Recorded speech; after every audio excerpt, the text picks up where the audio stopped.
Hi friends, అందరికీ నమస్తే.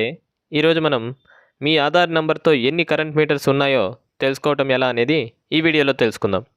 ఇప్పుడు స్టేట్ మరియు సెంట్రల్ గవర్నమెంట్ స్కీములకు మన యొక్క కరెంట్ మీటర్స్కి సంబంధించిన వాటి వివరాలను అడుగుతున్నారు. ఈ వీడియోలో మన ఆధార్ నంబర్తో ఎన్ని మీటర్స్ ఉన్నాయి అనేది తెలుసుకుందాం. ఫ్రెండ్స్, ఈ వీడియోను స్టార్ట్ చేసే ముందు ఈ వీడియోను చూస్తున్న ఏ సందర్భంలోనైనా ఈ వీడియో మీకు యూస్ఫుల్ అయితే వీడియోని లైక్ అండ్ షేర్ చేయండి. అలాగే మన ఛానల్ను సబ్స్క్రైబ్ చేసుకోండి. ముందుగా మీ మొబైల్లోని గూగుల్ క్రోమ్ను ఓపెన్ చేసి ఏపీఎస్పీడీసీఎల్ అని టైప్ చేసి సెర్చ్ చేయండి. వచ్చినటువంటి మొదటి వెబ్సైట్ను ఓపెన్ చేయండి. వీడియోలో చూపినట్లు view bill /new connection status మీద క్లిక్ చేయండి. ఆ తర్వాత వీడియోలో చూపినట్లు సర్వీస్ నంబర్ /ఆధార్ నంబర్ అనే దాని మీద క్లిక్ చేయండి. ఆ తర్వాత మీ ఆధార్ నంబర్ని ఎంటర్ చేసి కింద ఉన్నటువంటి వాల్యూను ఎంటర్ చేసి సబ్మిట్ మీద క్లిక్ చేయండి.